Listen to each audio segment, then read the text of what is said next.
Olá, amigos, vocês estão no canal Livros da Tuca, eu sou a Virgínia, sejam todos muito bem-vindos. Eu hoje estou aqui para continuar com o nosso projeto Contando Contos, tá? E como assim a gente está numa vibe de realismo fantástico, realismo mágico, eu peguei desse livro aqui, que eu já tinha pego um outro conto, né, numa outra oportunidade, eu peguei agora um conto de Silvina Ocampo, sim, a esposa de Adolfo Bioy Casares. Aguardem aí, já já.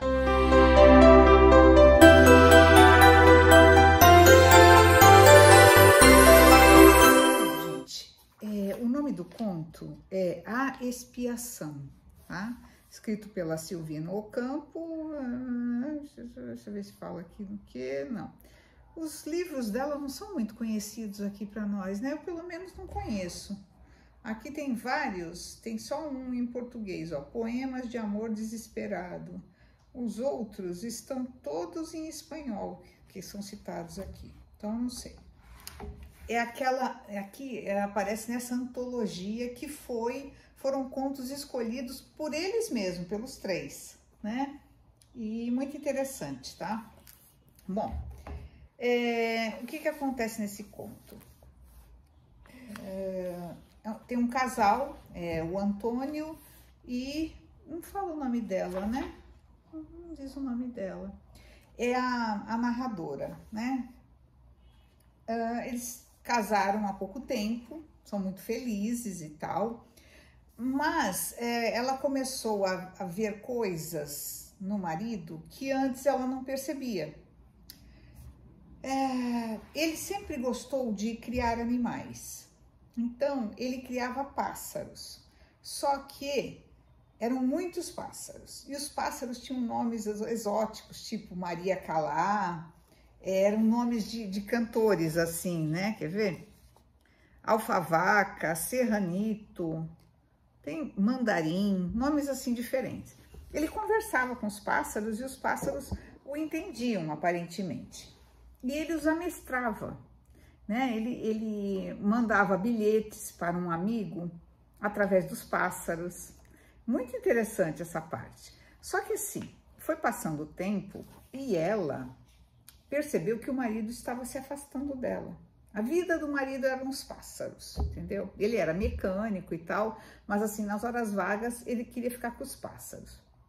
Então, ele tinha esse amigo chamado Ruperto, que não saía de lá, da casa deles. Tava sempre lá, sabe? Ia para lá à noite, ficava lá batendo papo com ele e levava a irmã, a Cleóbula, que fazia um pouco de companhia para nossa narradora, mas não era a mesma coisa. Eles eram casados há pouco tempo, então ela sentia falta, né? Do carinho, enfim, de estar só os dois. E aquilo foi deixando ela meio, né, pensativa. E nisso ela percebe que o Ruperto está de olho nela, se é que vocês me entendem, né? A maneira que ele olhava ela, né? Aqui a gente costuma dizer, o cara media ela de cima a baixo, assim, com o olhar. E o marido nada a ver, o marido não estava nem aí. Até que um belo dia o marido resolveu ir dormir num outro quarto na casa. Aí ela ficou muito chateada com aquilo, ela falou, nossa... E ele não falava o que estava acontecendo. E o Ruperto, em vez de ele afastar o Ruperto, ela achava que ele tinha percebido. Mas ela, coitada, ela não estava fazendo nada de mal, ela estava na casa dela, o marido vivia chamando o amigo, complicado, né? E ela achou que era ciúme. E ele se afastou. Aí um dia, ele ia para esse quartinho e ela fechava a porta. Aí um dia ela foi olhar pela janela, o que ele estava fazendo? Ele estava amestrando as aves, estava ensinando, colocando tipo de umas flechinhas para que elas voassem com aquela flechinha. Aí ela achou aquilo muito estranho, ela falou, nossa, o que será isso? Eu não entendo nada. Aí ela comentou com a Cleóbula. A Cleóbula falou assim, nossa, mas você não percebe nada mesmo, hein? Você nunca percebeu que seu marido é índio? Ela, o quê? Seu marido é índio.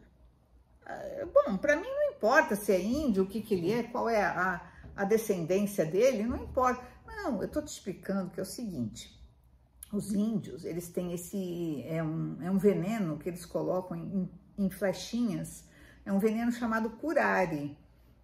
E no caso, ele está amestrando os pássaros para que eles levem esse veneno aonde ele quiser. Aí ela fica, nossa, mas por que será que ele está fazendo isso? Fica nisso. Bom, aí passado um tempo, um belo dia, alguém vem correndo lá para a casa deles avisar que o Ruperto está passando mal, está chamando por ele. Aí ele sai correndo, com a roupa do corpo, correndo, e ela, venha, venha. Ela, coitada, tinha acabado de sair do banho, estava com o cabelo todo molhado. Ela falou, tá bom, eu também vou, não sei o quê.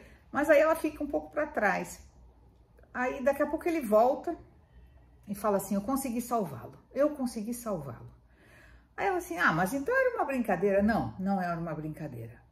Eu falei assim, mas como assim? Ele estava meio que... Depois ele mesmo conta, o Ruperto, meio que dormindo com os olhos abertos. Algo que o Antônio já tinha falado para ela, que ele conseguia dormir com os olhos abertos. É meio que aquela coisa, eu acho, entra em transe, né? Ou sai do corpo. Não se fala em drogas aqui, mas se fala no curare, né? Não sei se tem algo a ver. Enfim, o Ruperto se recupera, mas fica cego.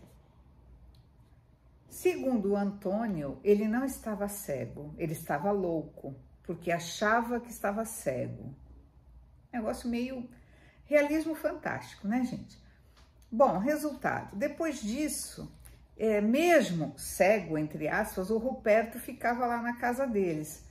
E aí, um belo dia, o Antônio, os pássaros, começaram a atirar flechas no Antônio. E ela fica desesperada. Ela abraça o Antônio, tem medo que ele morra, né? Ou que ele fique como o Ruperto. E ela fica desesperada. E ela percebe que os pássaros estão querendo bicar os olhos de Antônio. E ela não deixa, ela não permite, ela se joga em cima dele, cobre os olhos dele com os cabelos, que ela tinha uma vasta cabeleira, como fala aqui. Resultado, os pássaros não conseguem esse intuito.